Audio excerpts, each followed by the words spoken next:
Hola, ¿qué tal? Buenos días. Bendiciones a todos. Qué gusto poderles ver y saludar. Bienvenidos a este devocional. Y bueno, ya conocen la dinámica. Vamos a leer algún texto. Vamos a entender el propósito de lo que estamos leyendo. Y posteriormente eh, podemos orar con base a estos versículos. Bien, vamos a ver Hechos capítulo 2.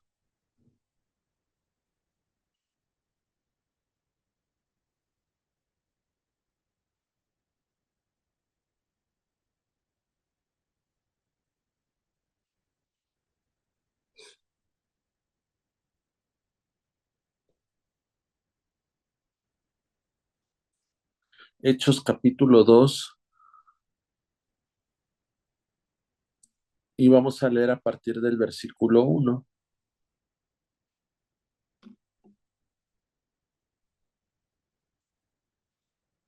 Hechos 2, 1.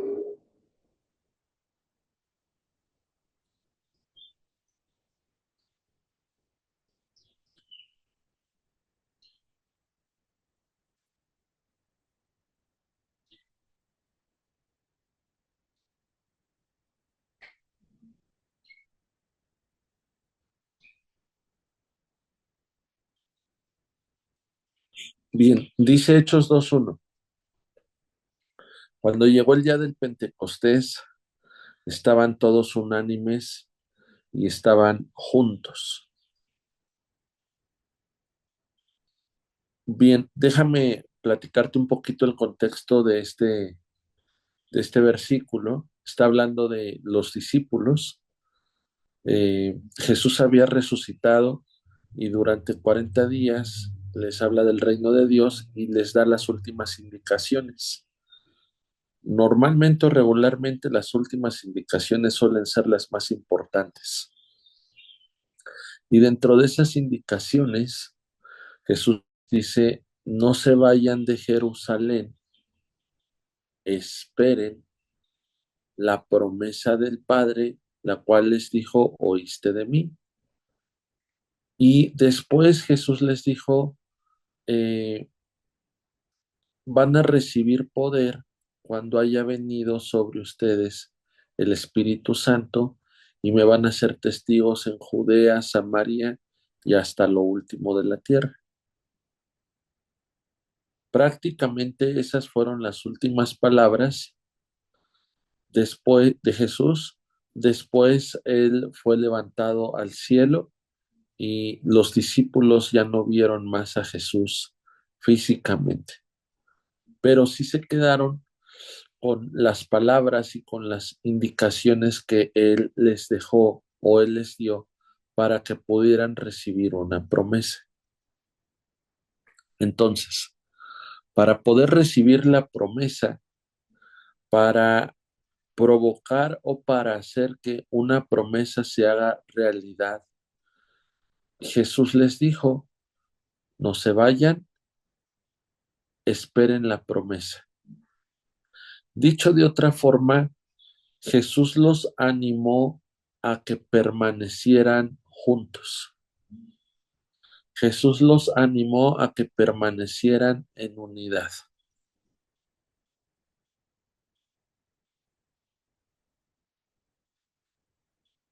Ahora, esta unidad, el que ellos pudieran permanecer juntos, solamente sería posible si había una palabra o si había una promesa que los estuviera sosteniendo. En nuestra vida siempre habrá una palabra que nos sostiene. En nuestra vida siempre habrá una promesa que nos impulsa para poderla alcanzar. La escritura dice en el Antiguo Testamento, así será mi palabra que sale de mi boca. Siempre hay una palabra que sale de la boca de Dios.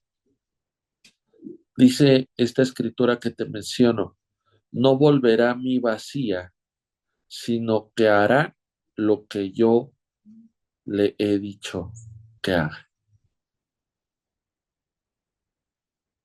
Siempre hay una palabra que sale de la boca de Dios que va a producir acciones. Como yo normalmente les digo, la palabra nos reta. La palabra tiene una acción y cuando la abrazamos va a provocar en nosotros una reacción.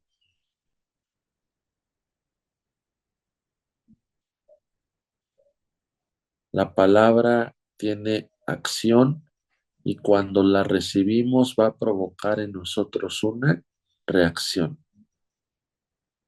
Bien,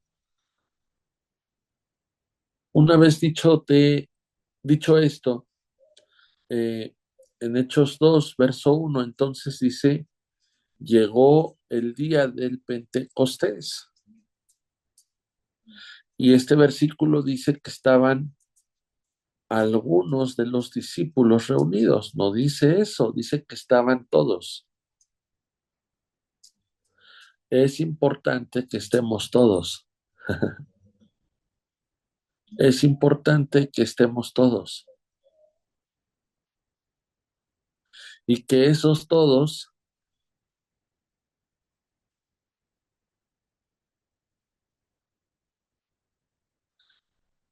estemos unánimes y estemos juntos.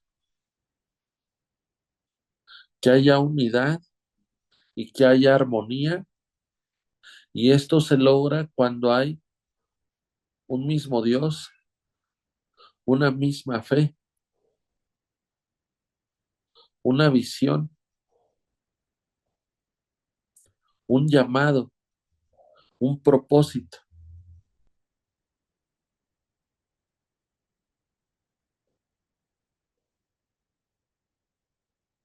Y sabemos lo que aconteció después. Ahí en Hechos 2:1, el siguiente versículo dice, y de repente, me gusta mucho esa palabra. Por ahí tenemos una serie de enseñanzas que se llama el de repente de Dios. Y lo que mencionamos en el de repente es que nosotros provocamos muchas veces el de repente de Dios. Nosotros provocamos o tenemos que provocar que la promesa se haga una realidad, que la bendición de Dios nos alcance. ¿Cómo lo hicieron los discípulos? Nos ponen una referencia y un ejemplo y dice, había estaban unánimes y estaban juntos. Había unidad y había armonía. Y de repente vino del cielo, y de repente vino del cielo lo que verdaderamente vale la pena en nuestra vida y lo que va a durar para siempre no es lo que viene de la tierra, es lo que viene del cielo a la tierra.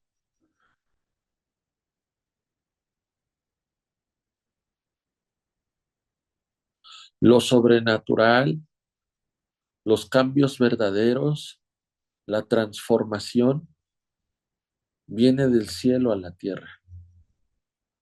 Es cuando se establece el reino de Dios en la tierra. Y de repente vino del cielo un estruendo, como de un viento recio que soplaba. Lo espiritual se transforma en lo natural. Hubo un estruendo, hubo un viento recio, soplaba y llenó toda la casa donde estaban sentados. Se les aparecieron lenguas repartidas como de fuego, asentándose sobre cada uno de ellos, y fueron algunos cuantos llenos del Espíritu Santo. No, fueron todos llenos del Espíritu Santo. Fueron todos llenos del Espíritu Santo. La promesa, la bendición les alcanzó.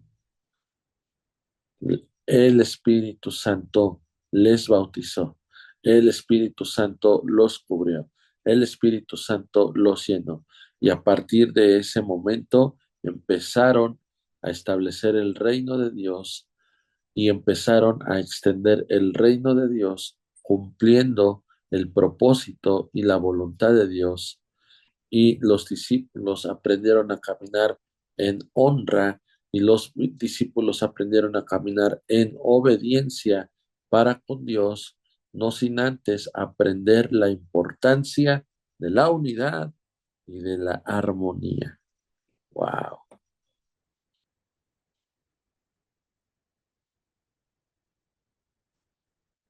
La unidad y la armonía no es fácil, pero es posible.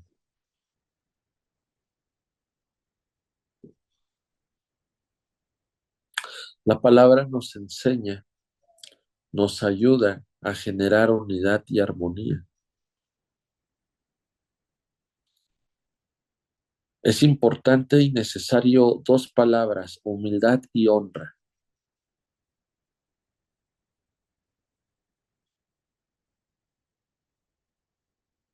Humildad y honra. Dios, Jesús les enseñó humildad. Jesús les enseñó honra. Durante los 3 años que Él estuvo hablando, enseñando, capacitando, formando, gran parte les habló de humildad, les habló de la honra, les habló de la honra, les habló de la humildad.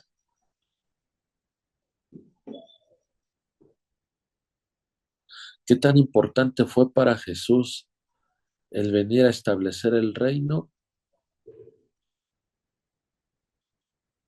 Fue muy importante, pero dentro de esa misma importancia hablaba de la unidad.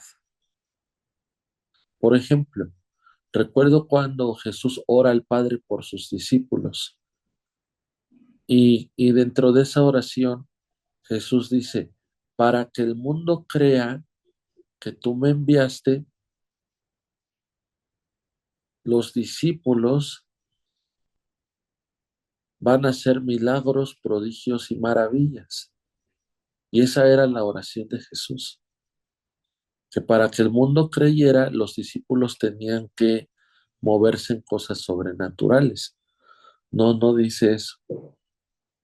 Aunque sucedió, aunque lo hicieron, pero para Jesús eso no era lo importante. Para Jesús lo importante era que ellos fueran uno.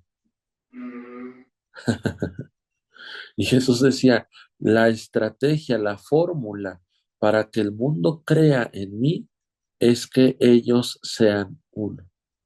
Wow. ¿Cómo Jesús compara establecer el reino, extender el reino para que el mundo crea a través de la unidad? No es a través solo de los milagros, prodigios y maravillas y cosas sobrenaturales, no. ¿Sabes en dónde comienza lo sobrenatural y sabes en dónde comienzan los milagros de Dios? En la unidad y en la armonía, en la humildad y en la honra.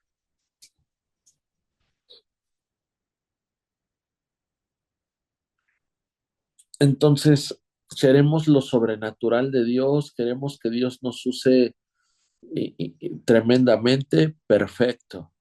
Estás deseando algo correcto, estás deseando algo bueno, pero tenemos que empezar a trabajar en cosas prácticas y que están a nuestro alcance. Unidad y armonía, humildad y honra. ¿Con quién? Con la gente que nos rodea.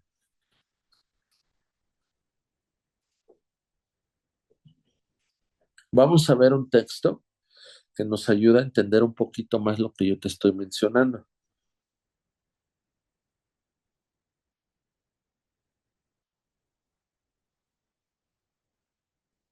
Filipenses 2,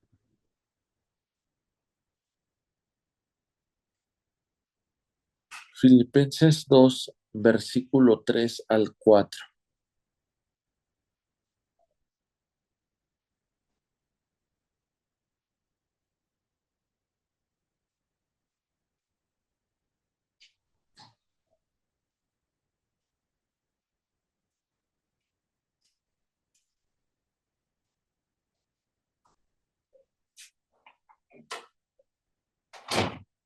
Bien, Filipenses 2 dice, verso 3 dice, no hagas, no dice, nada hagas por contender o por vanagloriarte. Déjeme ver, Filipenses 2 verso 3. Voy a leerlo en una versión después. Filipenses 2 verso 3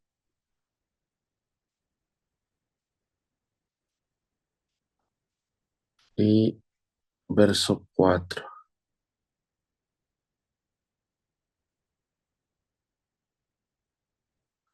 Y voy a ponerle en comparar.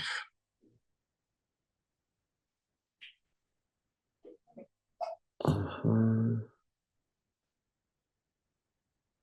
En la traducción lenguaje actual, por ejemplo, dice, no haga nada por orgullo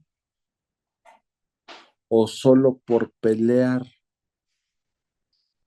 En la nueva traducción viviente dice, no sean egoístas, no traten de impresionar a nadie. Chanfle. O sea, ¿por qué? Porque esto no se trata de nosotros, se trata de Dios. No se trata de que figuremos nosotros, se trata de que la gloria sea para Dios. No se trata de que los reflectores estén sobre nosotros, se trata de que nosotros provoquemos que la mirada de la gente esté puesta en Dios y no en nosotros. No seas egoísta, no pienses en ti, no se trata de ti. No traten de impresionar a nadie. Si a alguien tendría que tratar de impresionar, sería Dios. Donde en algún momento Dios pudiera decir de mi vida y de mi caminar, ese es mi hijo amado, mi genrucho en quien yo tengo complacencia.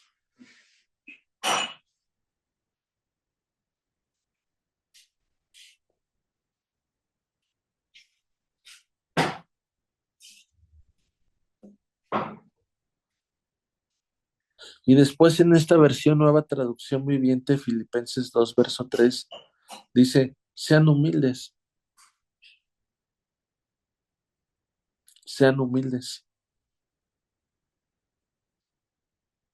Y este mismo pasaje nos da un ejemplo o nos ayuda a cómo podemos ser humildes. Dice, es decir, consideren a los demás como mejores que ustedes.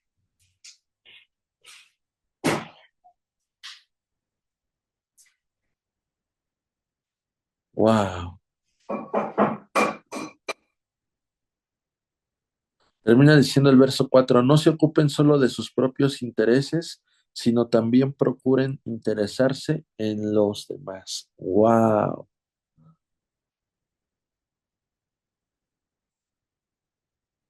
Y después dice, tengan el mismo sentir que hubo en Cristo Jesús.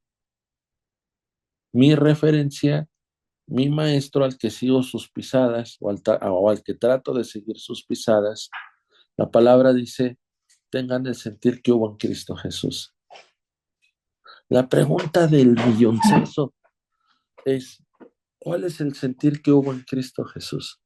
Y yo personalmente puedo ver que Jesús les enseñó, hay dos referencias que Jesús señaló en cuanto al sentir que había en Jesús para con los discípulos. Uno de ellos, Jesús fue muy claro y Jesús dijo, aprendan de mí. No va a haber otro texto, otro versículo que diga textualmente Jesús, aprendan de mí, que soy manso y humilde de corazón. Ahora, esa es la primera referencia de Jesús en cuanto al sentir que hubo en Cristo Jesús.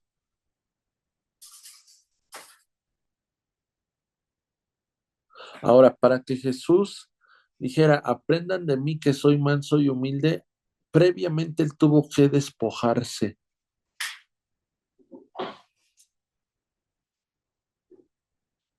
Qué importante es despojarnos de lo que nos estorba, y eso que nos estorba es lo que nos lleva a ser egoístas y presumidos.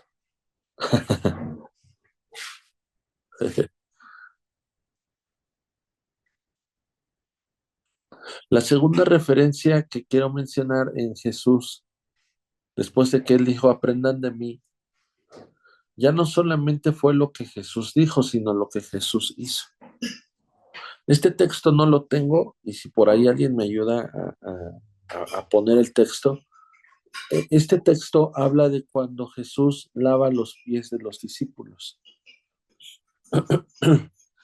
Hijo, cierra la puerta de la cocina, por favor.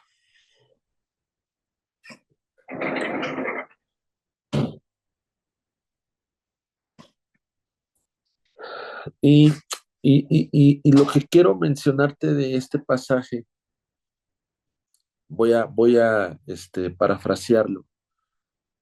Jesús empieza a lavar los pies de los discípulos se oponen, específicamente Pedro,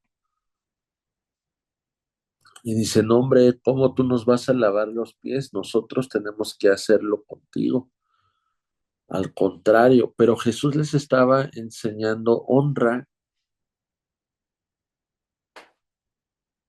Ah, por ahí ya tienen la referencia. A ver, déjenme ver. Ajá, muy bien.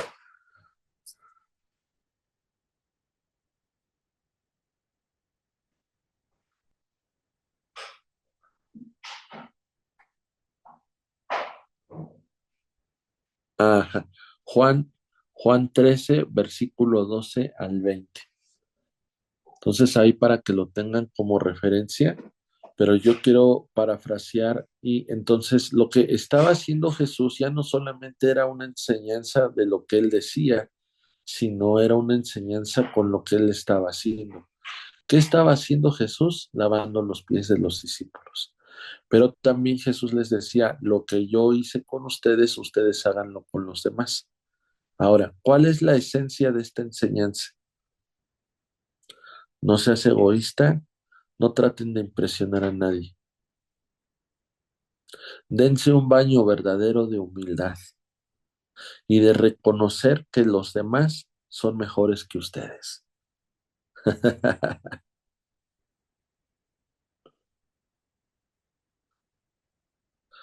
Yo puedo visualizar el pasaje donde Jesús está lavando los pies de los discípulos, y, y hay un lenguaje no verbal. Cuando Jesús lava los pies, hay un lenguaje no verbal. ¿Cuál es este lenguaje no verbal? Jesús se tiene que hincar, los discípulos están o de pie o están sentados, pero cuando Jesús está lavando sus pies y los está limpiando o secando, Jesús seguramente volteaba a verlos. Y cuando Jesús los veía, podía verlos mayores desde la posición en la que él estaba.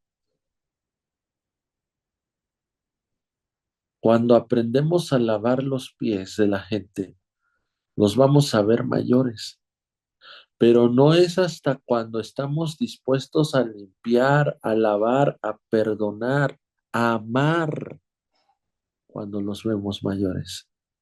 Porque cuando nosotros nos vemos mayores que los demás, no vamos a otorgar un perdón, porque yo soy mayor.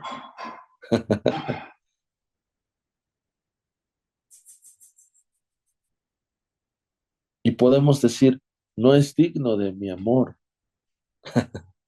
no es digno de mi perdón. Pero cuando nos colocamos en la posición donde dice este texto, consideren a los demás mejores, consideren a los demás mayores que ustedes. La forma en la que alguien puede ver mayor a otra persona es cuando aprende a lavar los pies.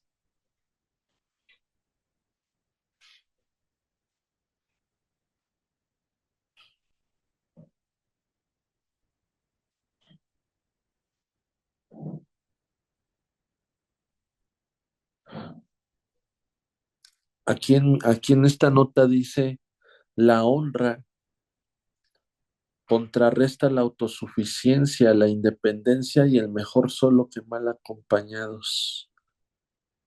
Wow. La honra, la humildad genera unidad y armonía. Provoca que estemos unánimes.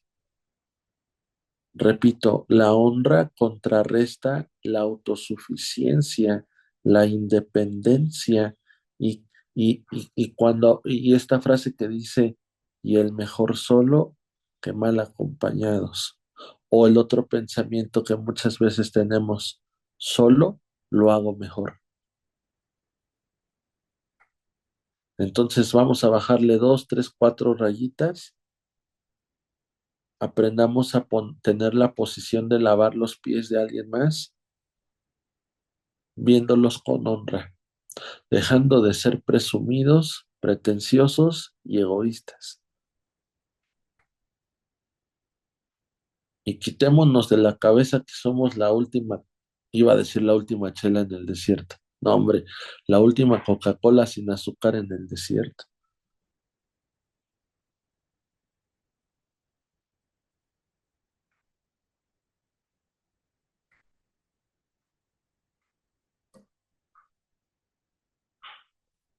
Ver con honra a alguien aún en formas prácticas es aprenderlo a escuchar, aprenderlo a verlo al rostro, a los ojos.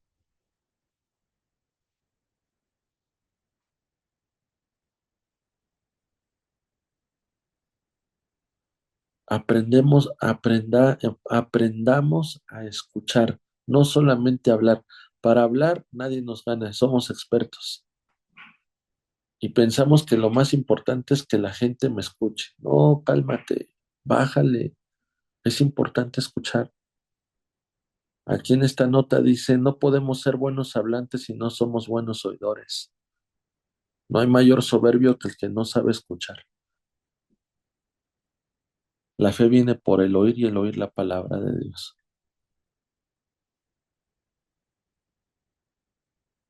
Listo, ya no puedo seguir porque ya se me acabó el tiempo. Oramos. Dios, gracias por este tiempo, gracias por tu palabra. Tu palabra dice el que tiene oídos para oír, oiga, hoy oímos, hoy escuchamos. Tu palabra fue clara, certera, concisa.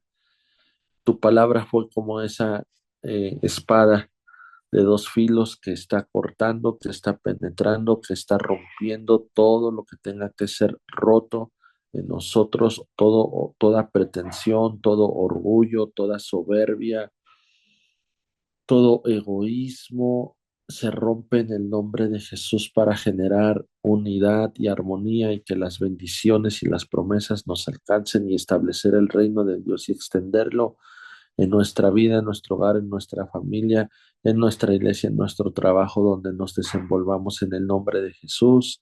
Usa mi vida, Señor, en unidad y armonía para estar unánimes en el nombre de Jesús. Amén